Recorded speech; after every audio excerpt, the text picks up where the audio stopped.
예, 안녕하세요. 4월 22일. 여전히 한국에서 들려오는 소식을 듣다 보면은 정말 절망과 또 안타까움 때문에 한숨이 나옵니다. 그렇게 애타게 제발 살아있기만을 기다렸던 그 자녀들이 이제는 시체로 발견이 되어서 정말 안타까움으로 눈물로 그 시신을 붙잡고 울며 절규하는 그 부모님들의 모습을 볼 때는 정말 왜 이런 일이 일어나야만 하는가? 항상 좋은 일만 일어날 수 없을까? 죽음이라는 것, 이별이라는 것, 아픔이라는 것, 이 세상에 없어서는 안 되는 걸까 하는 그런 생각을 해봅니다. 모쪼록 슬픔 가운데 절망 가운데 기분 좌절 가운데 있는 우리 부모님들 또한 그 모습을 보면서 한국이라는 사회가 정말 심한 좌절 가운데 빠져 있는 것 같습니다. 일을 처리하는 그 많은 사람들, 우왕좌왕하는 그런 모습들, 도움을 요구하나 도움을 주지 못하는 그러한 사람들, 또 도움을 주고 싶어도 줄 수 없는 그런 어떤 시스템의 그런 어떤 완전하지 못한 그런 모습들을 보면서 정말 모든 그 한국이라는 사회가 다시 한번 문제가 무엇인지 또 어떻게 하면 좀 더 바람직한 그런 시스템을 갖추어서 이러한 일이 있을 때 조금이라도 어떤 인재, 사람의 잘못으로 인하여서 발생되는 부족한 잘못된 일들이 생겨나지 않도록 우리는 좀 더 나은 발돋움을 이번 일로 거울 삼아 만들어 나가야 될 줄로 믿습니다. 저는 무엇보다도 이 사람의 책임감이 중요하다고 생각을 합니다. 난 나만 잘 살겠다라고 나의 이기적인 그런 마음으로 살아가는 그런 삶이 아니라 우리 어린아이들 그 초등학교 그때부터 교육을 어떤 나의 역할, 내가 어떻게 행함으로 인하여서 어떤 결과가 초래될 것들을 알려주어서 내가 바람직한 올바른 선택을 할 수 있도록 가르치는 것.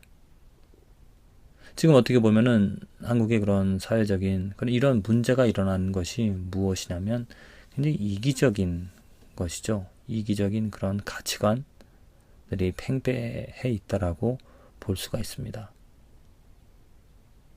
제가 한국 갔을 때 지하철을 탔을 때 사람들의 모습을 보자면 완전히 자기 그 핸드폰으로 인하여 그 폰을 앞에다 두고 그것을 몰두하는 사람과의 관계를 이렇게 맺기보다 완전히 자기에게만 몰두하는 그런 모습들. 물론 그것이 뭐 일반적으로 얘기해서 이기적이다 이렇게 말할 수는 없는 것이겠지만은 우리들이 생각해 봐야 될 것이 내가 아니면 내 자녀들 아니면 내가 영향을 줄 수 있는 사람들 내 주위의 사람들과의 관계를 맺어 나갈 때 내가 무엇에 중점을 두며 살아가는가.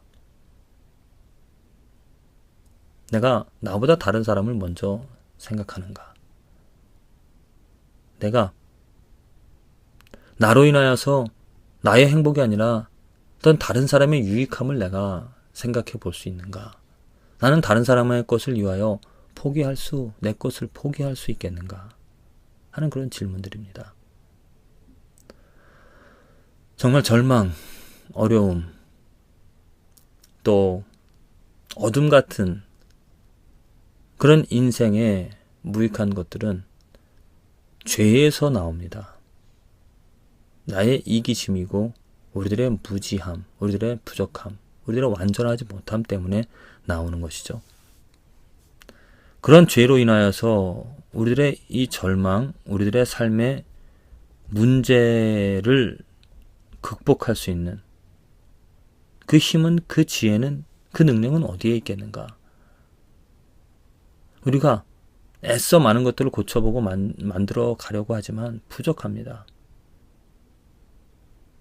목사로서 이런 사회적인 그런 문제를 극복할 수 있는 그 길은, 그 답은, 목사로서 그 해결책을 찾자면은 저는 하나님밖에 없다라고 봅니다.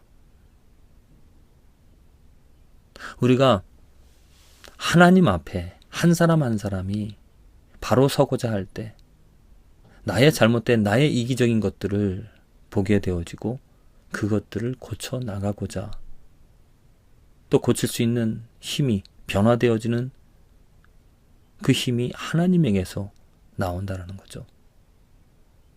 저도 우리 아이들을 가르치면서 아이들의 그 행동하는 그런 모습들을 보면서 저건 아닌데, 저걸 고쳐줘야 되는데 이렇게 무던히 노력을 하지만 글쎄 저의 게으름 때문에도 그렇고 또 부족함 때문에도 그렇습니다. 좀 더 좋은 이야기로, 좋은 말로 아이들에게 이렇게 하는 게 어떨까, 그렇게 가르쳐주면 되는데 되게 화가 나서 좋은 말보다는 나쁜 쪽으로 오히려 상처를 주는 그러한 일들을, 그러한 것들을 하게 되어지더라고요.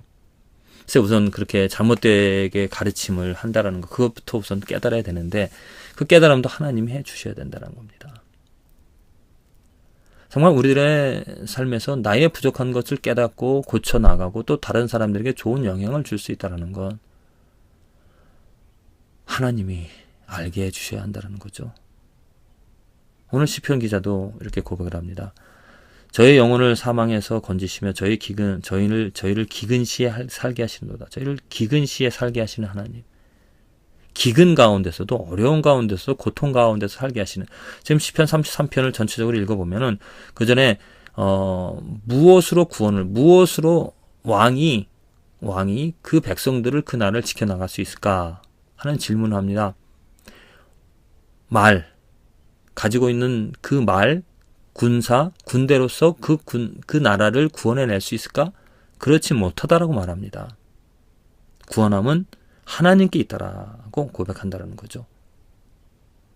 하나님께서 그 영혼을 사망에서 건지시고 하나님께서 기근 가운데서도 살게 하신다라는 겁니다. 그래서 우리 영혼이 여호와를, 하나님을 바라며 저는 우리의 도움과 방패가 되어진다라는 거죠. 자, 이게 진리입니다. 이것은 다윗의 시대에만 해당되어지는 것이 아니라 지금도 우리가 우리 삶을 지켜나가고 우리 삶을 거룩해 하고 우리 삶을 아름답게 해나갈 수 있는 그 힘은 내가 가진 지혜, 내가 가진 어떤 능력, 우리가 가지고 있는 그러한 무기, 이렇게 눈에 보여지는 것들, 그것에 의하여서 되어지는 것이 아니라 하나님에 의하여서 하나님이 우리들의 영혼을, 우리들의 삶을 건지시고 또한 어려운 가운데서도 살게 하신다는 거죠. 그래서 우리는 그 하나님을 바라봐야 한다는 것입니다. 정말 기근과 같은 어려움이 우리들의 삶에 지금 찾아왔습니다. 이 기근 시에 어떻게 우리가 살아갈 수가 있겠습니까? 어떻게 그 어려운 가운데서 정말 절망적인, 사랑하는 사람을 잃어버리고 슬픈 가운데 있는 그러한 상황에서 어떻게 밥을 먹고 어떻게 하루하루를 살아나갈 수가 있겠습니까? 정말 소망이 없죠. 절망적입니다. 그러나 하나님을, 되어진 일들, 그것에 마음을 다 주지 말고 조금이라도 하나님의 이름, 하나님께 소망을 준다라면은 기근 시에도 살게 하시는 하나님께서 그 절망, 어려움, 어두운 가운데서도 하나님께서 힘을 주셔서, 용기를 주셔서 일어나게 해 주실 줄로 믿습니다.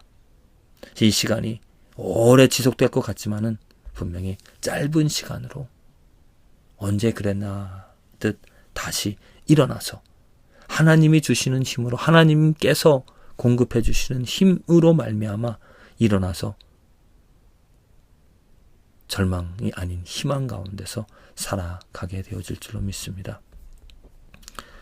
우리들의 구원은 하나님에게 있습니다. 정말 기근 시에도 살게 하시는 하나님께서 절망과 어려움과 어둠 속에서 살아가고 있는 우리들에게 찾아오셔서 우리들의 마음을 바꿔주시고 또 깨닫게 하셔서 나의 잘못된 것을 고치게 하시고 바른 것을 행하게 하시며 또 바른 것을 가르쳐 다른 사람들도 바르게 살아갈 수 있도록 의 가운데 하나님이 원하시는 생명 가운데 살아가게 할 수 있도록 하나님께서 공급하시고 하나님께서 깨닫게 하시고 하나님께서 우리들의 마음을 뜨겁게 하시며 변화시켜 주실 줄로 믿습니다. 하나님을 바라봅시다. 하나님의 이름을 부릅시다. 하나님께 소망을 둡시다. 하나님, 우리들의 삶에 우리들의 마음에 예수 그리스도 성령의 영을 부어주셔서 정말 새로운 삶, 능력의 삶을 살아가도록 축복하여 주시옵소서.